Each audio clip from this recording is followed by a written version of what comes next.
Hi, it's Miss Dolores from Baldwin Public Library. I'm back again for actually 3 more chapters of Magic on the Move. So I did the first 2 chapters on Tuesday, and then I'm going to continue with the book. So I'm going to do chapters 3 through 6 today. And I hope you are enjoying this book and can move along with me.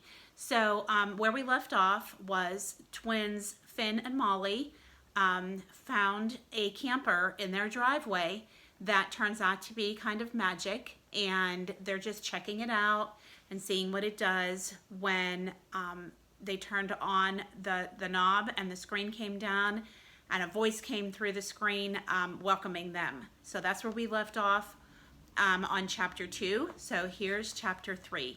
It's called Buckle Up and Don't Puke. Remember how his sister gets car sick? We wonder if she'll get camper sick, right? Finn almost fell out of his seat, and Molly actually did fall out of hers. Hello, the robot-like voice called. Hello, hello, hello. Molly glanced up at her brother from the camper floor. Finn, she said softly. Your name is Finn? The voice asked. Funny, you don't sound like a Finn. The twins' eyes moved to the same place the keyhole on the right side of the steering wheel was. The empty keyhole. Then they looked at each other. Their eyes were wide and their mouths hung open in shock. How do you do, Finn? The voice asked. I'm not Finn, Molly said, climbing back into her seat. Finn is my brother. Don't talk to it, Molly, Finn whispered. Why shouldn't she talk to me? The voice asked. Because you're a camper, Finn said, and then he clamped his mouth shut because he realized now he was talking to it. Young man, the voice said, sounding slightly insulted. Tell me something.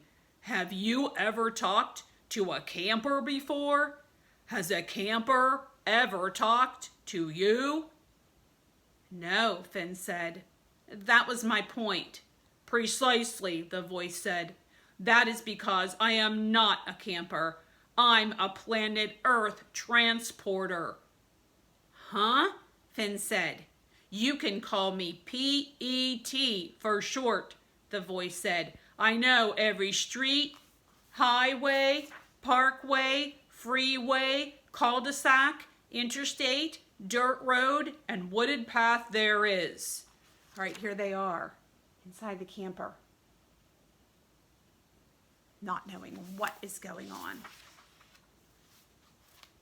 My mom's car knows all that too, Molly said. It's called GPS.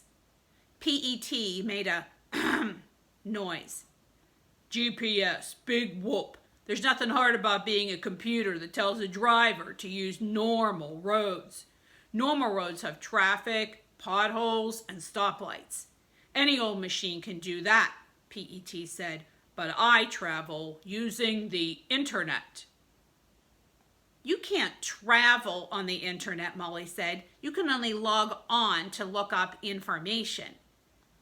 Why do they call it a superhighway then? P.E.T. asked. Because the twins stuttered, but neither of them knew the answer. I can prove it, P.E.T. said. Just tell me where to go, anywhere you want. I've always wanted to go to training camp, Finn said. The Major League Baseball teams all train in Florida or Arizona, but that's in March. No way, Molly said. I'm not going to watch a bunch of boring teams in a boring game. It's not boring, Finn said. Well, we can't go, P.E.T. said. I knew it, Molly said. She turned to Finn. Information travels on the internet, but people don't. Actually, P.E.T. said, since spring training is in March and it is presently June, I'm unable to take you there. I am many things, but a time machine is not one of them. Maybe I should pick up the first destination. We'll start close by, practically in your own backyard. Why do we need a camper to go somewhere in our backyard? Finn muttered. Buckle your seatbelts, PET said. The screen lit up. The camper started humming and shaking.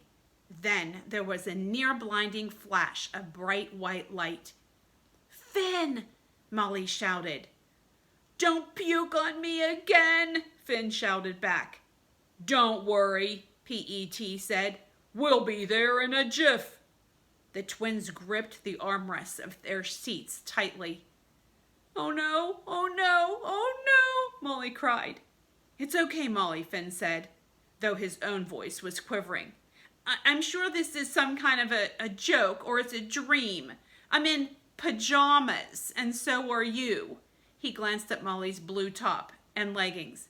And since we sometimes think the same things, maybe we could be having the same dreams and... But then Finn looked out the window. He saw snow-peaked mountains and miles of winding rivers that led to a massive lake. All right, this is him looking out the camper window. All of a sudden, he sees mountains and a lake.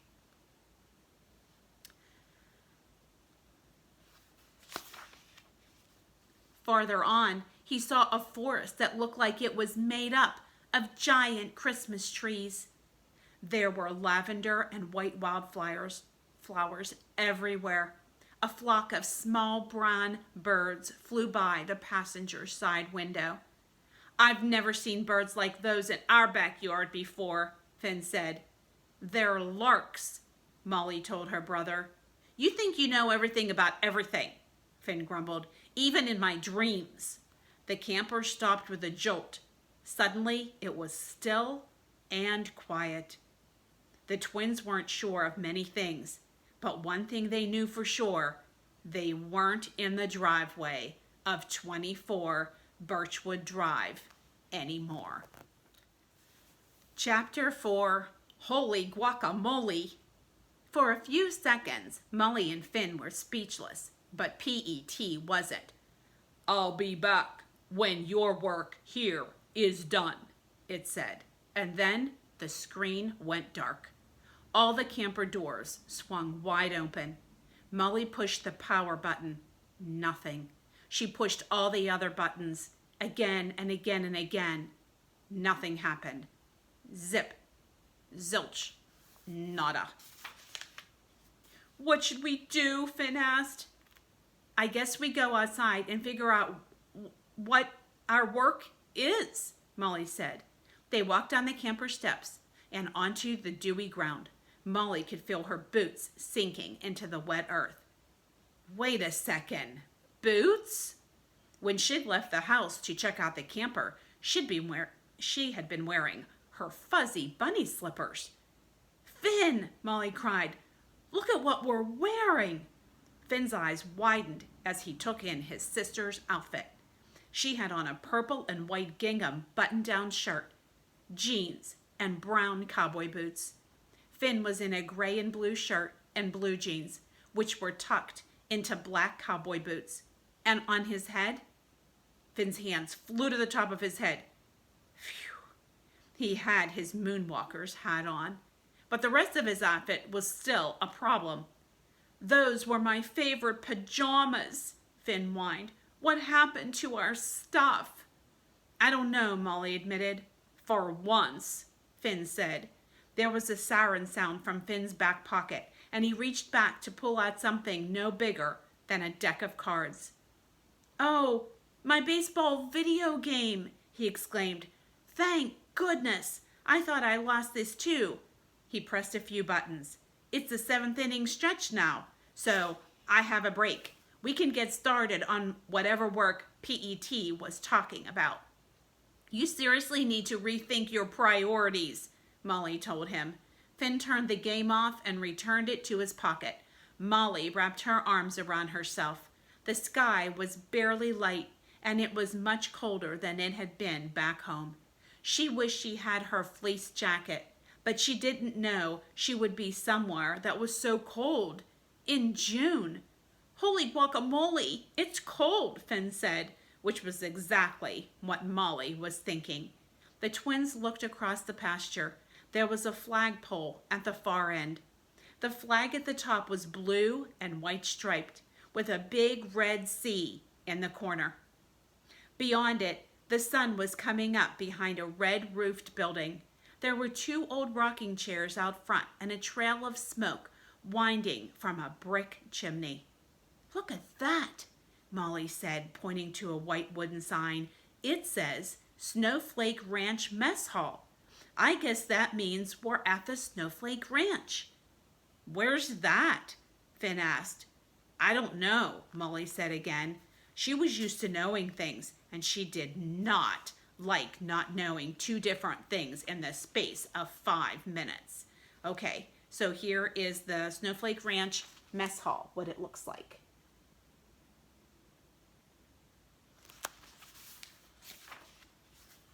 "Well," Finn said, "I think we should go inside and find someone to help us."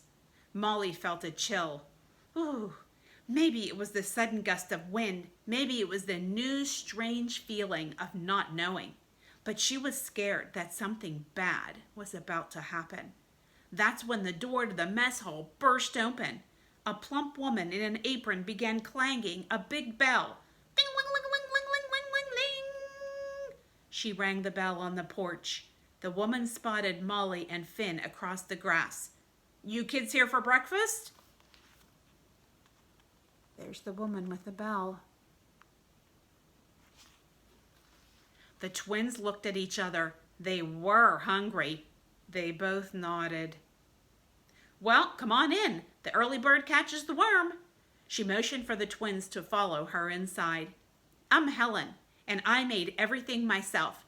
I don't mind saying, my food tastes so good, you'll be mopping your plates." Inside was a breakfast buffet that smelled of everything delicious. Pancakes, home fries, bacon, cheesy eggs, and sweet Danish. "Is this free?" Molly asked Finn. "I don't see any prices," Finn said as he piled his plate high with all his favorite breakfast foods. He and Molly sat at the end of a wooden bench. Without talking about it, the twins made a silent agreement to eat, then ask for help. After a bite of cheesy eggs, they helped themselves to more. Pretty soon, the mess hall filled up. "What do you think of my new shirt?" A man in a red flannel shirt asked the woman next to him. "Looks great," she told him. "Last one in the store," he said. "It's my new favorite." "Big day ahead," another man said. He was in a green button-down. "Have you used the lasso yet?" asked someone else. "Sure did," the man in the green shirt said. "Yesterday, I almost caught a calf. Soon, I might even be able to rope in one of those rogue cowboys." "Did I hear you say something about the rogue cowboys?" a young girl asked. She sat down at the other end of Molly and Finn's table, balancing a plate of scrambled eggs. She had corkscrew curly hair, and she looked about a year or 2 older than the twins. Molly leaned toward her brother and whispered, "Rogue means someone dangerous or dishonest." "I knew that," Finn said back. "Hey, Ella," a woman said to the girl. "These guys think 2 days of lassoing makes them a match for a bunch of Colorado outlaws. What do you think?" "My dad has worked at the Snowflake Ranch since before I was born," Ella said.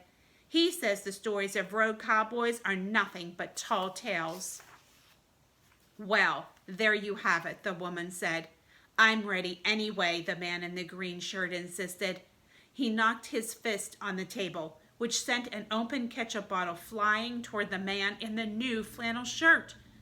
Finn was up on his knees in a flash. He dove forward and cupped his hands like he was going for a ground ball in a baseball game. He caught the bottle, turned it right side up, and placed it back on the table. Not a drop of ketchup had spilled out. "Nice work," the man in flannel said. The twins looked at each other. "Did he say Work? Could that be what PET had in mind? Thanks for your help, the man said. It was nothing, Finn replied. He and Molly finished eating. They weren't sure what to do with their empty plates, so they took them over to Helen. Is there a sink? Molly asked. They had a rule at home. Bring your empty plates to the sink. Helen wiped her hands on her apron. I'll take care of it, she said, taking Molly's plate and Finn's as well. Can we ask you a question? Finn asked. Sure thing, Helen said, but first, I have a question for you two. What's that? Molly said. What are your names? Helen asked. I'm Finn, and this is my sister Molly, Finn said. Nice to meet you, Finn and Molly. Your parents are still back in the cabins? Finn started, but Molly interrupted him. They're still sleeping, she said. It was not really a lie because her parents were sleeping back at home where Molly and Finn were supposed to be. You're not planning on going out on the trail without proper cowboy hats, are you? Helen asked. No. Finn gave his answer like he was asking a question. Good, she said. Head on out and make a right. It's 20 paces to the general store. Tell Cliff that I sent you. And he'll get you outfitted. He has the best hat selection in Colorado. Finn and Molly locked eyes. Colorado! Chapter 5. The most famous cow in Colorado. The twins walked back outside. Why did you interrupt me? Finn asked his sister. Because we don't need help from anyone anymore, Molly replied. You heard what the man said. Finn looked at Molly, not remembering. He said, nice work, Molly reminded Finn. That means our work here is done. Oh, right, Finn smiled. They could go home. The part I don't understand, Molly continued, is how can we be in Colorado? It takes at least 7 minutes to drive from our house to the next town over. I don't think PET was traveling that long. Maybe PET can go faster than a car, Finn said. Aroldis Chapman can throw a fastball over 100 miles an hour. Who's Aroldis Chapman? Molly asked. He was a pitcher for the Cincinnati Reds before he was traded to the New York Yankees, Finn said. Duh. We're not talking about baseball, Molly said. And besides, even if PET is faster than a car, there's no way we could have crossed. She paused to count in her head. 5 states' borders that quickly. Maybe you're wrong, Finn said. Maybe Colorado isn't that far away. Maybe it's right next to Ohio. Do you think Colorado is right next to Ohio? I don't think so. I got 100% on all of our geography quizzes, remember? Molly said. Colorado is definitely 5 states from home. It's bordered by Utah, Wyoming, Nebraska, Kansas, Oklahoma, and New Mexico. Finn lowered his head. You sound like a textbook, he muttered. Anyway, it doesn't matter. That man said, nice work. As soon as we find PET, we can go home. Mom and Dad will be worried if they wake up, and we're not there. They crossed the pasture to where they'd left the camper, but all they saw were tire tracks. PET, they both called. The camper was nowhere in sight. The wind blew across the deserted field. Here, PET, Finn said. Oh, PET, come here. All right, this is where the camper had landed, and now it's gone. I have a feeling their work is not yet done. Come on, camper, camper, camper, Molly added, but it was no use. I'm still freezing, Finn said. Maybe we should go see Cliff in the general store. I could use a new jacket. Molly didn't have a better idea, so they headed over to the Snowflake Ranch general store. They pulled open a heavy red door that had a cattle horn as a handle. Inside the store, there were shelves of plaid shirts and blue jeans. There was a sales counter In the back and behind the counter, a man was dusting rows and rows of cowboy hats. "Excuse me," Finn called. The man turned around. "Well, howdy," he said, tipping his own cowboy hat in greeting. Okay, so this is what the inside of the store looks like, where all the cowboy hats are. The Snowflake General Store. "Are you Cliff?" Molly asked.